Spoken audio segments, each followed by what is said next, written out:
Hey, long time no see everyone. This is Brandon Bias from ChichiChicken.com, back once again with the Photoshop tutorial. We had a request from one of our previous requestees, if that's even the right word. I'm sure you guys remember him from one of our other tutorials, Super Mr. Metallica. He gave us a couple text effects that he wanted us to make, and we actually decided to do one on his second image right here. But I'm actually not going to show you what that looks like because it actually looks better than what I was able to make it into on my own. But all in all, it turned out good. And here's what it looked like in the end. And as you can see, this actually has quite a bit going on in there. We got the word ponage in the middle, mostly because I couldn't think of a better word to use, and it's kind of fitting. And we've also got some shards of diamonds in the background, and we've got, you know, paint splatters and all kinds of crazy like coloring and spots, and just all of this together looks really cool. So let's go ahead and jump into this advanced tutorial, shall we? So let's just size it down just for kicks and start up our new document. I'm gonna start up a 1280 by 720 like usual. And instead of doing our usual black background, we're going to make a gradient. So we're going to change our foreground color to a dark grayish color, so maybe around there. And then our background color will be an even darker gray, so maybe somewhere around there. Just some dark gray colors, and we're going to turn those into a vertical gradient using our gradient tool. Just name that BG for now. And then we're going to make a new layer. And we're going to call this Spotlight.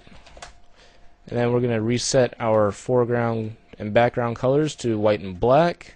And grab our brush tool. And we're just going to make it a nice big, maybe 800 pixel large brush right here. And I'm going to zoom out so I can put the brush towards the top center so that maybe only a quarter of the brush is overlapping the canvas. And give that a click, and we'll give us a nice little spotlight given onto our background right there.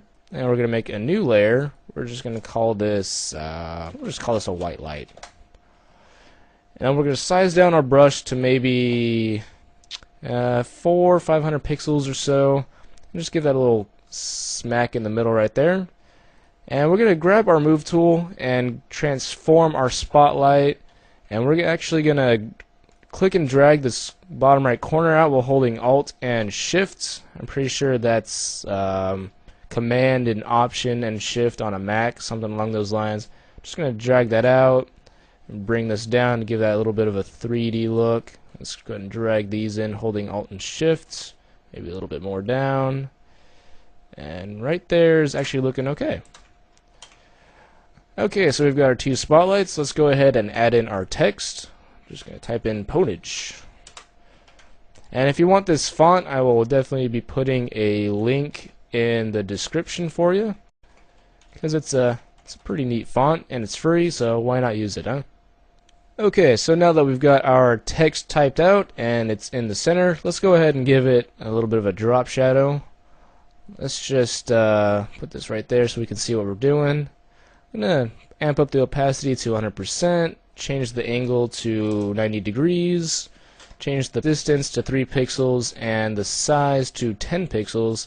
And that will give us a nice, just vertical, soft little drop shadow right there. And we're going to go to our bevel and emboss, change the depth to around 327%, change the size to 1 pixel, and soften it all the way to 16 pixels. Now we got a little bit of a bevel and emboss there. Then we're going to turn on our stroke, change the color to a gray. We'll just type in 727272, and that will give us a nice little gray. Change the position to center, and that should be okay right there. And I'm actually going to close that up and duplicate it, bring this below, change the opacity to about 20%, and then I'm going to zoom in to 100% and nudge over that duplicated ponage layer just so we get a little bit of a 3D feel to it. Alright, so now we've got our ponage the way we want it to be. Let's go ahead and add in our diamonds. And the way we're going to do that is actually make a custom brush. So let's go ahead and open up a new document. Let's make it maybe 400 by 400. And depending on the size of the diamonds that you want, make it accordingly. We'll hit OK. And then go down here, we're just going to grab our polygon tool, make sure we're set to shape layers, 4 sides, and then we're going to change the color to that gray that we used before, 727272, hit OK. Now we're just going to click and drag from the middle till it fills pretty much the entire canvas and let go. And then we're going to grab our direct selection tool, and we're just going to manipulate these corners to go out to the top left and bottom right. And we're going to drag these corners in to make it that little diamond shape that we want. So maybe about, let's see, right there looks just about right there. So as soon as you've got this into a sort of diamond looking shape, go ahead and right click this layer and we're going to rasterize it. And we're going to make this into a brush preset. And we're just going to call this diamond. Boom. Now we can close out of this. We don't need it anymore. So let's go ahead and make this layer right here above our white layer. We'll call it diamonds. And then we'll head up to our brush tool. Make sure we're set to a white foreground color. I'm just going to go scroll down to the bottom because that's where our little diamond should be right there. And then if you open up your little brush panel over here, we're going to turn on the shape dynamics. And the settings for the shape dynamics that you're going to use are a 100% size jitter, control the pen pressure, minimum diameter 0%, angle jitter 100%, control off, roundness jitter 45%, control off, minimum roundness 1%. And then for scattering, we're going to turn that on. We're going to set the scatter to both axes at 135%, the control off, the count to 1, count jitter 100%, the control to fade with a setting of 1. And then just make sure airbrush and smoothing are checkmarked right there. And then we're just going to size down our brush to kind of fit the word ponage. Just click and drag. And then just kind of play with the size a little bit. Let's put a lot of smaller shards of diamonds around here. Makes it look a little bit nicer. Just boom, click around, boom, boom, boom. And maybe just one great big one just for kicks. Boom. Alright. Alright, so now we're going to go ahead and make a little bit of a shadow beneath the word ponage. But we're going to do that in a little bit of a bizarre way. Let's go ahead and go back to our default brush here. And then make it about the size of the word ponage. So I'm going to make it about 200 pixels big, kind of fits a little bit there. And we're going to make a new layer above the word ponage, and we're going to call this shadow. But the way we're going to do this is actually put in some colors. So I'm going to choose a green, just kind of paint on it right there. And we're going to swap over to maybe a yellow color. Just give it a little bit of a right there. Maybe add in some magenta. And then we'll just finish off the word with some red. But let's add some yellow between these two just for kicks. Okay, so we've got some random colors on there. Let's go ahead and give them a motion blur right there. And we're just going to set the angle to 0 and set the distance to something maybe like 90 pixels. And that will just kind of blur it left to right a little bit. And then we're just going to set the blend mode to vivid light. And that's got some craziness going on there. But we're going to mask this a little bit, so let's size down our brush. Give a little click there. Now we can size down our brush. Just kind of mask it over the word ponage, and then just get rid of any colors that are above it. And that's the effect that we should be getting right there. But we're actually gonna go ahead and move this up, so that's kind of overlaying the bottom of the word ponage a little bit. Let me actually mask this out just a little bit more. Just get that out of there. Alright, that's looking pretty good right there. So what we're going to do now that we've got these random colors below the word ponage, we're actually going to add an adjustment layer and make it a black and white adjustment layer. And what we're going to do is actually just kind of start decreasing these values to make these areas kind of a black.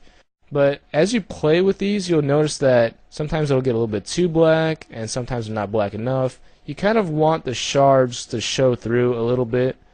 and just kind of play with this until you get settings that you kind of like how they look. So I'm just gonna toy with these until I get something that I like.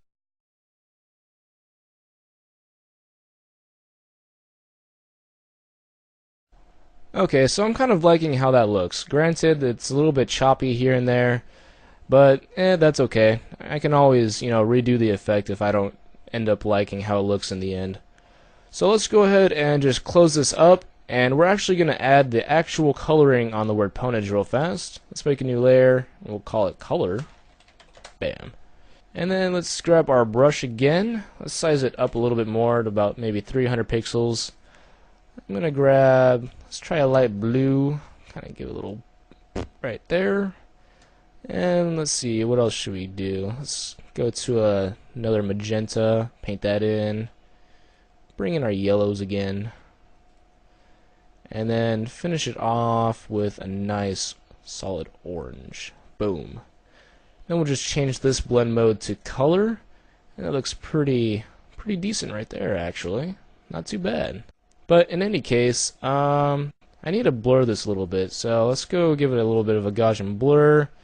20 pixels will actually do just fine. If you do before and after, you'll see that it just kind of dampens the colors just a little bit, so they're not too overwhelming. They just blend a little bit better. And we'll hit OK. Go back to our move tool because I like having a little arrow right there. And the next step is to actually merge all of these together into one layer. But to kind of make sure that I have all of these to keep, I'm actually going to do a little shortcut that I learned that's Control-Alt-Shift-E. On a Mac, I'm sure that's like something along the lines of Command-Option-Shift-E, something around those lines. But if that doesn't work for you, then you can always just kind of right-click and merge visible or flatten image, something along those lines. We'll still get the job done, you just lose all of your layers if you need to go back and start over or something like that. So I'm actually going to call this layer sharpen. Actually, no. We're going to reduce noise. So with that, we're going to go to filter, noise, reduce noise.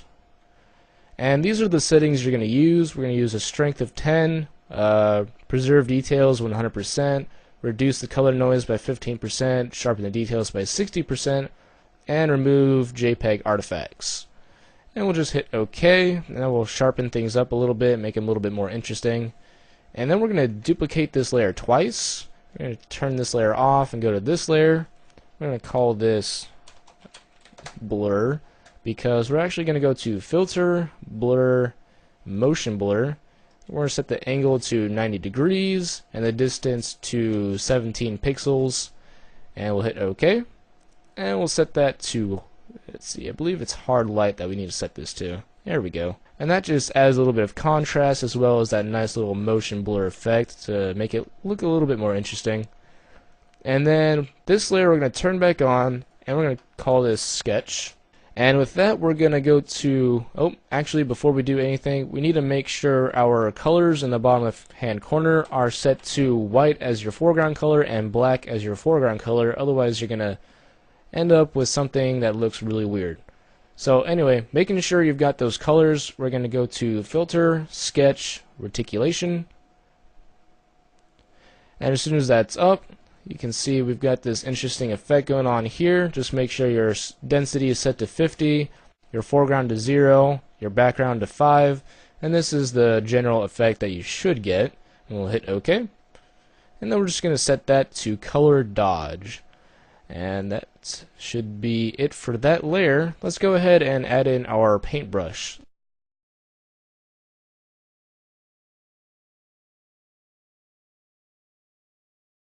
And then we're actually going to go ahead and set this to overlay, and then we're going to give this a little bit of a mask so that, let's see. Okay, so with all that, I believe you should be done with this entire project here. If you have any questions, feel free to ask, but no stupid questions like how do I change my foreground color. That's just silly. But in any case, this was a lot of fun. I'm actually glad I made this tutorial, and I'm looking forward to more requests from you guys and giving you something else to work on. So thanks for watching everyone, we'll see you next time.